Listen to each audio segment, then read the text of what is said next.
Welcome to this special broadcast live from Ground Zero in Israel. We are here reporting from across Israel, including near the Gaza border, on everything that is happening as Israeli tanks and troops line up near the Gaza border preparing for the final assault. Now, here is the latest update. Israel has refused to negotiate with Hamas on the release of hostages. Most of the hostages in the custody, the captivity of Hamas. Hamas took these men, women, and reports say some children captive when they infiltrated South Israel. Most of them are Israeli, but some of them are also from other parts of the world, including America and the United Kingdom. But Israel government is saying that it will not negotiate with Hamas on the release of these hostages. In the meantime, as our reports from the Gaza border show, Israeli tanks and troops are lining up at the Gaza border preparing for a final assault. A ground incursion is expected, though, of course, for operational reasons, the Israeli troops have not released any particular or specific details, either on the timing or the nature of this incursion. That said, we do have an official statement from Israel that it is preparing to attack Gaza by land, sea, and air. In the meantime, countries like Qatar, who are, of course, accused of sheltering the Hamas, who actually backed the Hamas even after the terror attack that it inflicted on the people of Israel, are now trying to step into somewhat of a mediatory role. They are urging the Hamas to release the captives in their custody. Remember, Israel announced in the last 24 hours, including on a Mojo Story broadcast, that Israel will restore water supply into the south of the Gaza Strip. This is the area of the Gaza Strip to which it has asked 1.1 million Palestinians to relocate. There are fears looming large of a humanitarian crisis in Gaza. International agencies like the United Nations have urged Israel to restore water and electricity connections. Israel has agreed to do that, but within the southern part of the Gaza Strip, the area of the Gaza Strip in which it is asked millions, rather 1.1 million Palestinians to relocate to.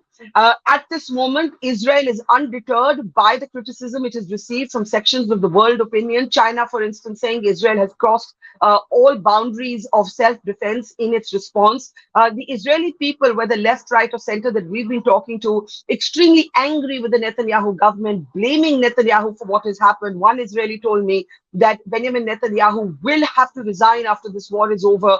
Otherwise, he will be ousted, to quote unquote, physically if he has to. So a really large level of anger against the Netanyahu government. But the Israelis united in this war response, despite ideological affiliations, and saying all of these are questions for after this operation is over. One of the challenges that Israeli troops will have to face is to deal with what are being called Hamas's network of underground tunnels.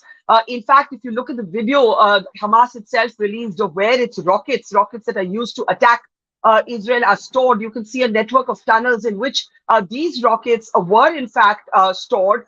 And there is a sense that if Israel goes in for a ground incursion, then it could deal with the situation where Hamas terrorists are hiding in this underground network of tunnels. There are even experts like Ian Bremmer that believe that this could be a trap that the Israeli military is walking into. But as you can see from the images we've been reporting near the Gaza border, in fact, pretty much right as close to the Gaza border as you can get. And I interviewed an Israeli soldier on the condition of anonymity, and he told me that both infantry and tanks have been training for this ground operation. It is imminent, and it could happen from anywhere between the next few hours to the next few days.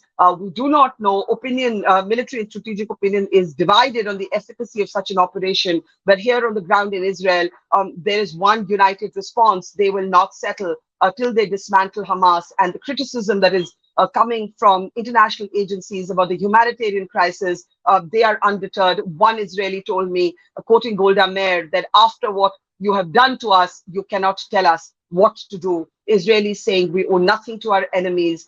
Concerns now mounting about how this war in West Asia could drag in the rest of the world as well. With Anup Kumar, this is Barkha Dutt reporting on the ground in Israel from the Warzone. It's great to see you here. Thank you for watching our work. If you haven't subscribed yet, don't forget to click the bell icon and subscribe to Mojo Story and support independent, robust journalism.